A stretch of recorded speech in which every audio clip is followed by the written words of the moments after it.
오늘 본문 말씀은 매우 간단합니다. 엘리사 선지자의 제자 중 한 사람이 많은 빚을 남기고 죽었습니다. 그로 인해서 그의 아내와 두 아들이 경제적으로 굉장히 어려움을 당하게 되고, 심지어 그 두 아들이 종으로 팔리게 될 그 직전까지 궁지에 몰리게 되었습니다. 그 제자는, 그 죽은 선지자의 제자는 하나님을 경외하는 사람이었는데요. 왜 그러는지 우리가 알지 못하지만 일찍 죽고 또 그 가정은 이렇게 너무나 어려운 상황이 되었는데 참으로 안타깝고 또 답답한 그런 상황이 아닐 수 없습니다. 이때 그의 아내가 엘리사를 찾아옵니다. 그리고 자신들의 그 상황을 이렇게 부르짖어서 알렸고요. 하나님은 이 엘리사 선지자를 통해서 하나님께서 그 기적을, 놀라운 기적을 베푸셔서 이 가정이 극적으로 그 위기를 극복하게 되었다 하는 그 내용입니다. 오늘 이 말씀을 통해서 하나님이 어떤 하나님이신지, 그리고 또 이 고난과 시련 가운데에서 하나님은 우리들을 어떻게 다루어 가시는지 우리가 본문을 통해서 교훈을 얻고자 합니다. 먼저 첫 번째로 우리 하나님은 은혜가 풍성하신, 신실하신 하나님이십니다. 하나님은 여호와를 경외하는 그 가정의 어려움을 절대로 외면하시지 않습니다. 1절 중반절에 당신의 종 나의 남편이 이미 죽었는데 당신의 종이 여호와를 경외한 줄은 당신이 아시는 바니이다. 여호와를 경외하였다는 것입니다. 당시에 바알 숭배가 극심했습니다. 우리가 잘 아는 아합 왕과 또 이세벨이 이 하나님의 선지자들을 핍박하고 죽이던 그런 시절이었습니다. 이 열왕기 4장 이때는 아합 왕은 죽었고, 그렇지만 이세벨은 여전히 이 세력을 가지고 있는 영향력이 여전했습니다. 어쩌면 이 제자도 아합과 이세벨의 그 핍박 가운데 고난을 당하고 혹 죽었을지도 모르겠습니다. 아무튼 그는 여호와를 경외하는 사람이었습니다. 그리고 그의 죽음을 통해서, 이 죽음으로 인해서 아내와 또 그의 이 자녀들이 고통을 당하고 또 공경에 처하고, 정말 그 도와줄 수 있는 사람이 아무도 없는 그런 어려운 상황 가운데에서 이 여인이 하나님 앞에 나와서 부르짖어서 도움을 구했고, 그때 그 하나님은 그 부르짖는 그 여인의 소리를 외면하지 않으셨습니다. 모른 척하지 않으시고 기적을 베풀어 주셨고 그들에게 살 길을 열어주셨습니다. 사랑하는 여러분, 하나님은 하나님을 경외하는 사람을 아십니다. 반대의 경우도 하나님은 아십니다. 경외하지 않는 그 사람도 하나님이 아십니다. 너희 속에 나를 경외함이 없음을 안다, 그렇게 말씀하시는 그 말씀도 있는데, 아무튼 하나님은 아십니다.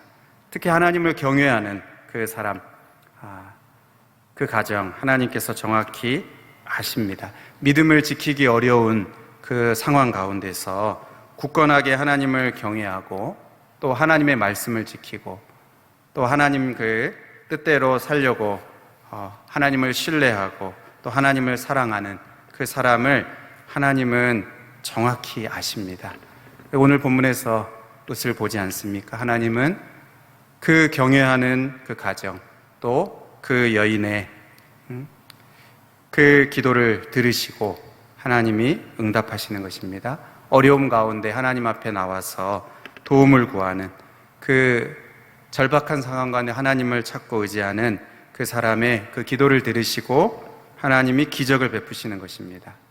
상황을 바꾸어 주시는 신실하신 하나님, 은혜가 풍성하신 하나님이신 것을 여러분 믿으시기를 바랍니다.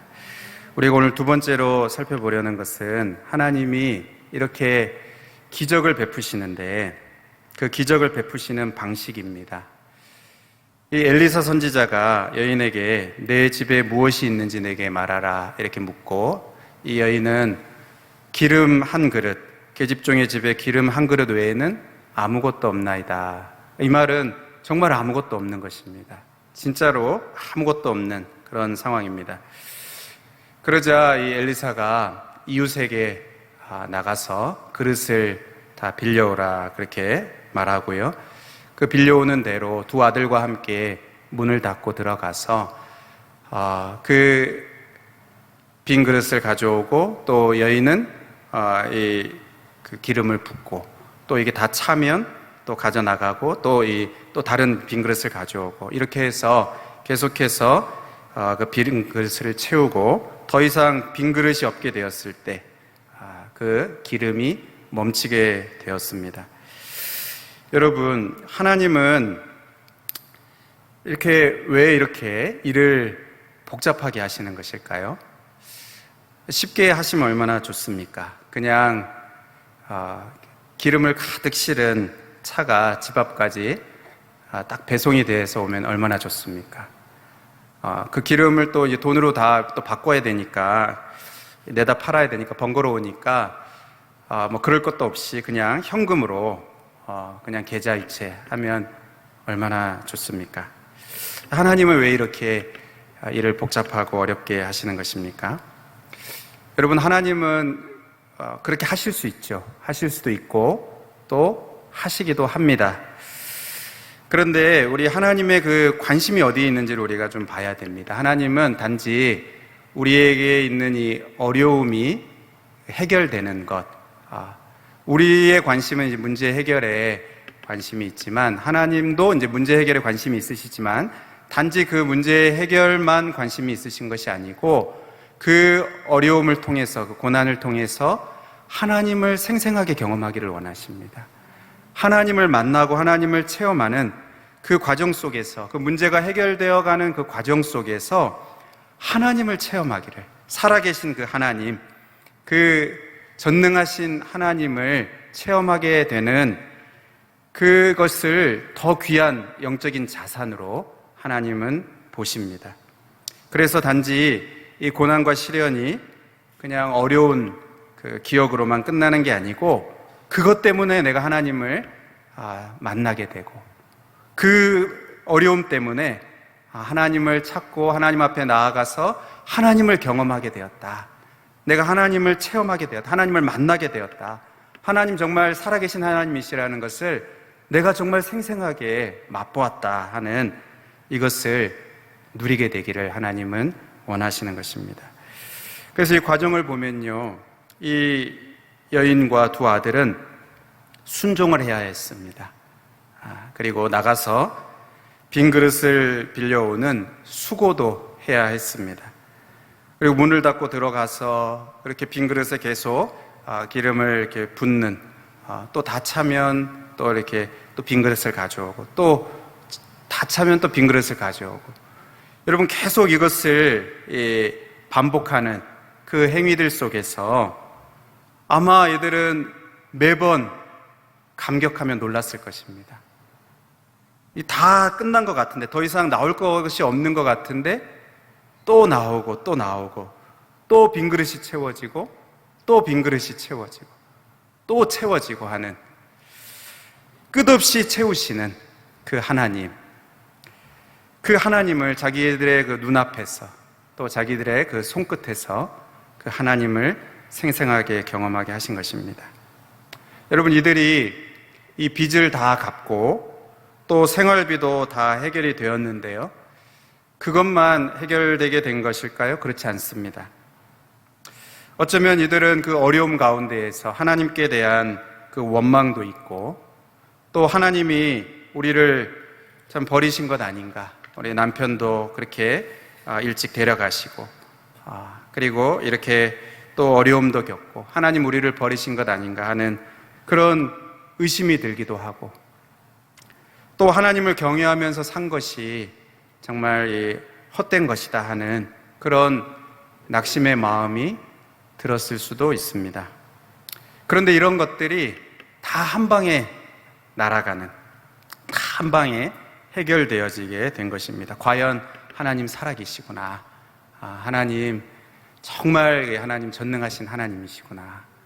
하나님은 정말 신실하신 하나님이시구나 하는 것을 이들이 경험하게 된 것입니다.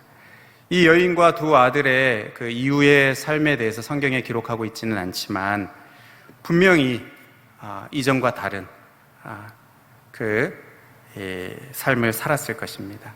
더 하나님을 체험하고 하나님을 생생하게 경험하고 또 알았기 때문에 이전과는 다른 그런 삶을 살았을 것이 분명합니다. 사랑하는 여러분, 우리가 지금 당장이 어렵고 또 급하고 지금 당장 내 눈앞에 막막하고 어찌할 바를 몰라도 여러분 하나님의 말씀에 순종하시기를 바랍니다. 빈 그릇을 빌리라. 이것에 순종할 때 하나님의 기적을 체험했습니다. 채우시는 그 하나님을 체험하게 되었습니다. 아니, 순종하는 사람만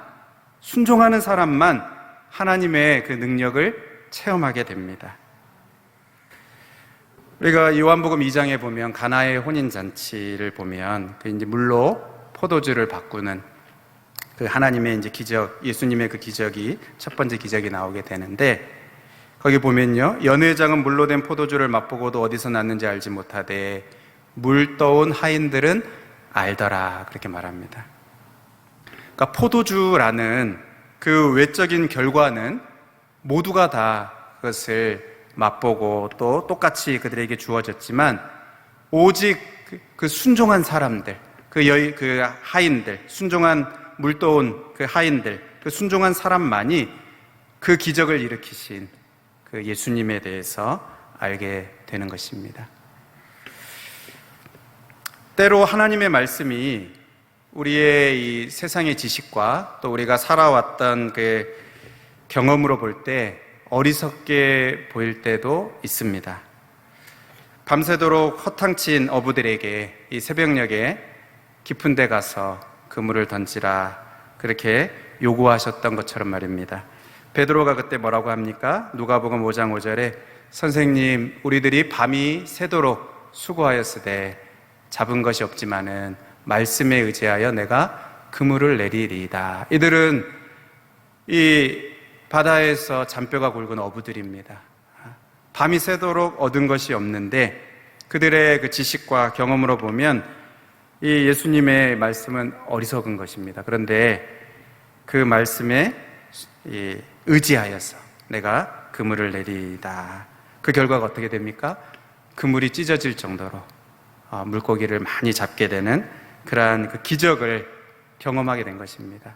그 하나님의 말씀대로 순종할 때, 예수님의 그 말씀에 순종해서 내가 볼 때는 그렇지 않은데, 내가 생각할 때는 그렇지 않은데 주님이 말씀하시니까 그 말씀대로 순종해서, 그 말씀에 의지해서, 그 말씀에 순종해서 행할 때 하나님의 그 기적을 경험하게 되는 것입니다. 사람들은 그 잡힌 그 고기로 인해서 놀라고 또 뭐 도와달라고 하고 이제 기뻐하고 있을 때 시몬 베드로는 예수님의 발 앞에 그 무릎을 꿇습니다. 주여 나를 떠나소서. 나는 죄인이로소이다. 갈릴리 바다를 꿰뚫어 보시는 주님, 내 마음속도 꿰뚫어 보실 그 주님이시라는 것을 깨닫고는 내 죄악도 다 아시겠구나. 그 앞에서 내가 모든 것들이 다 드러나겠구나. 주님 앞에서 자신의 그 교만이 꺾이고 그리고 그 두려움에 사로잡힙니다. 그런데 그런 그 베드로를 예수님은 정죄하지 않으시고 그에게 새로운 사명을 주시는 것이에요. 무서워하지 말라. 이제 후로는 내가 사람을 취하리라. 그래서 그들이 이제 배를 육지에 놓고 모든 것을 버려두고 그 잡은 고기들도 다 예수님을 따르니라. 예수님을 경험하게 된 것입니다. 단지 그 문제가 해결되는 정도가 아니고 그 일을 통해서 하나님을 경험하게 되고 또 하나님께서 그에게 주시는 그 사명을 깨닫게 되고 발견하게 되는, 하나님이 어떤 하나님이신지, 또 하나님이 나에게 요구하시는 그 사명이 무엇인지를 깨닫고 경험하게 되는 이 일이 있게 되었다는 것입니다.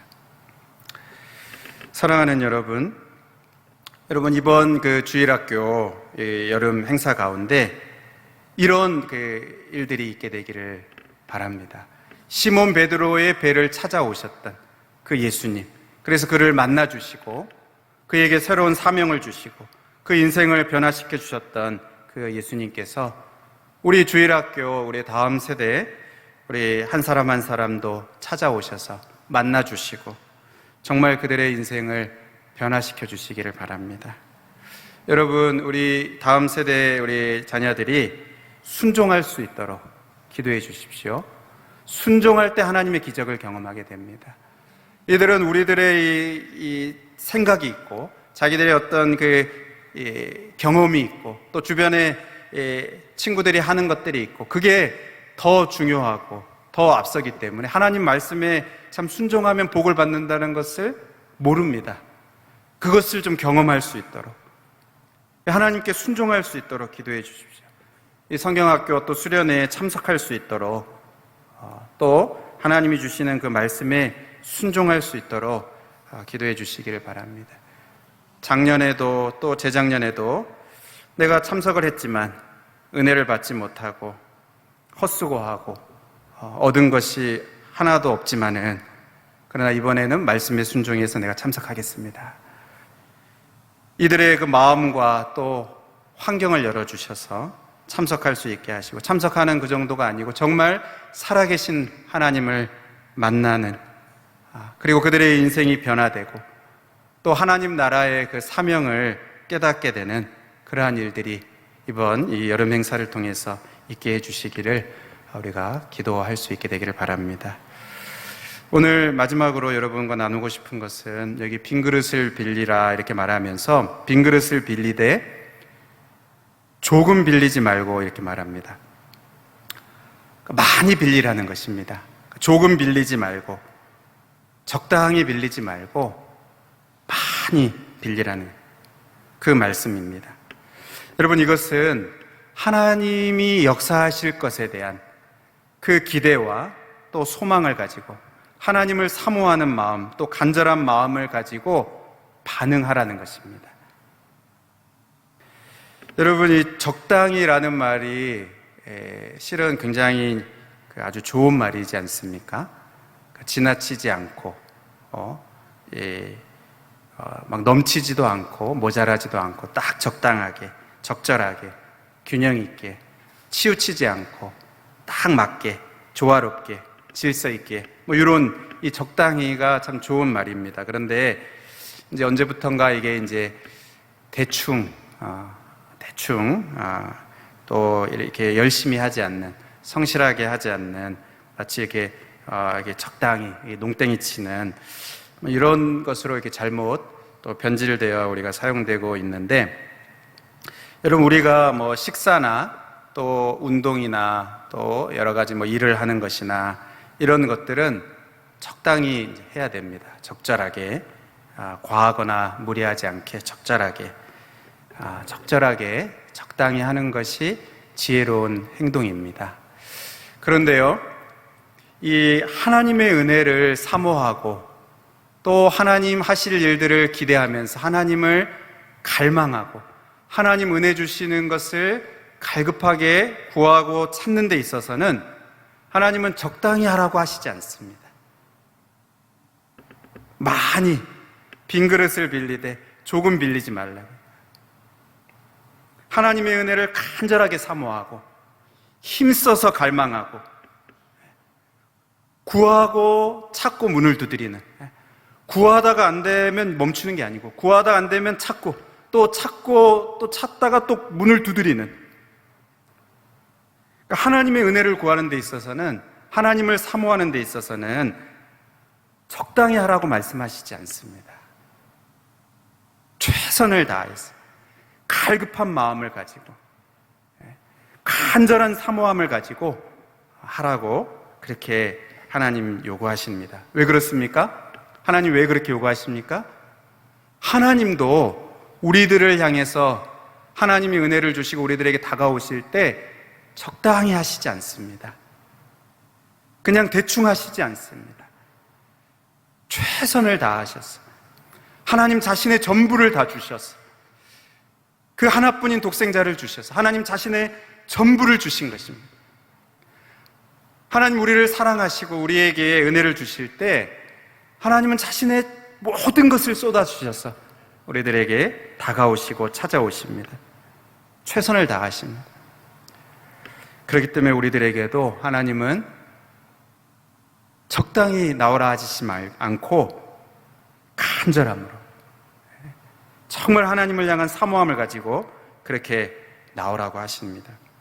아마 여기 여인과 두 아들이 빈 그릇을 이렇게 구하고 또 가져오고 할 때 그냥 적당히 빌리지 않았을 것입니다. 아마 최선을 다해서 열심히 그것을 많이 빌렸을 것입니다. 여러분, 이들이 이렇게 행동을 한 것은 그 마음에 하나님이 주실 하나님 역사하실, 하나님 채우실 것에 대한 사모함이 있었기 때문에, 갈망이 있었기 때문에 그렇습니다. 정말 갈망이 차고 넘치기 때문에 그 갈망만큼 그것을 가져왔을 것입니다. 그리고 그렇게 그 안에 있는 사모함과 간절한 그 마음의 뿌리는 하나님을 향한 믿음입니다.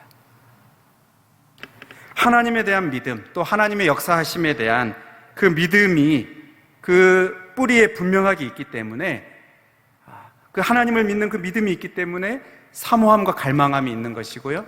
그 사모함과 갈망함이 있으니까 빈 그릇을 많이 빌리는 그런 행동으로 나타나게 된 것입니다. 여러분, 누군가 그 마음에 그 하나님의 역사하심에 대한, 일하심에 대한 분명한 믿음이 있다면 그가 어떻게 됩니까? 믿음이 있으니까 그 마음에 사모함이 있습니다. 간절함이 있습니다. 하나님을 향한 그 열망, 갈급함이 사라지지 않습니다. 그래서 어떻게든 더 많이 하나님 앞에 나아가려고 하고, 더 하나님 말씀을 드리려고 하고, 더 기도하려고 하고, 더 하나님을 간절히 찾고 또 찾는 그런 구체적인 행동으로 나아가게 되는 것입니다. 그 마음에 믿음이 있으니까 간절함이 있고요. 그러니까 구체적인 그 갈급한 이 구체적인 행동으로까지 이어지게 되는 것입니다. 여러분, 그런 점에서 만약에 내가 현재 하나님을 향한 어떤 그 구체적인 열정, 이것이 그런 그 행동들이 없다면, 과거에는 안 그랬는데 지금은 적당히 하는, 기도도 적당히, 또 말씀도 적당히, 예배도 적당히, 우리가 봉사도 적당히, 하나님을 향해서 우리가 이렇게 적당히 하는 것이 적당히 하고 있다면, 단순히 그것이 행동의 문제만이 아닐 수 있습니다. 우리를 둘러싼 상황의 문제만이 아닐 수 있다는 것입니다. 더 깊은 뿌리가 있을 수 있어요. 본질적인 문제가 있을 수 있습니다. 그것을 해결해야 됩니다. 그것이 무엇입니까? 그 마음에 하나님을 향한 사모함이 결여되어 있는 거예요. 그냥 단지 행동의 문제가 아니고 그 마음에 갈급함이 결여되어 있는 것입니다. 하나님에 대한 그 간절한 그 마음이 결여되어 있는 것입니다. 그리고 그 뿌리를 찾아가 보면 그 우리의 중심에 하나님을 향한 그 믿음이 약해진 것일 수 있는 것입니다. 하나님을 향한 간절한 그 믿음, 또 하나님이 일하시고 역사하실 것에 대한 그 믿음, 확신, 이런 것들이 약해지고 적어지고 그냥 내 생각만 많고 내 그 고민만 많고 이렇게 되면 이 하나님을 향한 갈급함이 없는 거죠. 그리고 하나님을 향해서 나아가는 구체적인 행동들도 없게 되는 것입니다. 믿음이 적은 것입니다. 그 중심의 깊은 뿌리에 하나님을 향한 그 믿음이 식고 또 약해진 것입니다. 그래서 하나님 나에게 믿음을 주시옵소서, 내가 믿나이다, 나의 믿음 없는 것을 도와주십시오, 기도해야 되는 그러한 영적인 상태를 가지고 있는 것일 수 있는 것입니다. 사랑하는 여러분, 하나님은 이렇게 자신을 간절히 찾고 또 사모하는 자들에게 놀라운 축복을 약속하셨습니다. 잠언 8장 17절에 보면 나를 사랑하는 자들이 나의 사랑을 입으며 나를 간절히 찾는 자가 나를 만날 것이다. 하나님 약속해 주셨습니다. 시편 107편 9절에도 보면요, 그가 사모하는 영혼에게 만족을 주시며 줄인 영혼에게 좋은 것으로 채워주심이로다. 하나님이 약속하셨습니다. 그리고 하나님께서 그렇게 채워주시는 것입니다. 오늘 본문에서도 그들이 빌린 그릇을 하나도 남김없이 다 이렇게 채워주시는 그것을 우리가 보게 됩니다. 여러분, 말씀을 맺겠습니다. 시편 81편 10절 11절 보면요, 나는 너를 애굽 땅에서 인도하여 낸 여호와 내 하나님이니 내 입을 크게 열라 내가 채우리라 하였으나 내 백성이 내 소리를 듣지 아니하며 이스라엘이 나를 원하지 아니하였도다. 여러분, 우리 하나님은요, 은혜가 풍성하신 하나님이십니다. 신실하신 하나님이십니다. 우리에게 채워주고 싶어 하시는 하나님이십니다. 채워주실 능력이 있으신 하나님이십니다. 나는 너를 애굽 땅 그 종되었던 곳에서 인도하여 낸 하나님이다. 나는 내 하나님이다. 이렇게 말씀하시지 않습니까? 내 입을 크게 열라 내가 채우겠다. 이렇게 말씀하십니다. 그 종된 자리에서 건져주신 그 하나님, 우리에게 넘치도록 채워주고 싶어 하시는, 더 채워주고 싶어 하시는 그 하나님께서 내 입을 크게 열라 말씀하시는 것입니다. 그게 채우겠다 이렇게 말씀하시는 것입니다. 여러분, 이 약속의 말씀을 믿고 또 하나님을 믿고 입을 크게 여시기를 바랍니다. 빈 그릇을 많이 빌리시기를 바랍니다. 신실하신 하나님, 그 하나님이 채워주실 것입니다. 빈 그릇을 빌리되 많이 빌리는 것입니다. 적당히 빌리고 마는 게 아니고요, 적당히 우리가 하나님을 찾고 구하고 그러고 마는 것이 아니고, 하나님 우리에게 채우시고 또 채우시기 원하시는 그 하나님의 진심을 알고 하나님을 간절히 찾는 것입니다. 많이 우리가 빌리는 것입니다. 하나님을 찾되 간절하게 구하는 것입니다. 신실하신 하나님이 넘치도록 가득가득 채워주실 것입니다.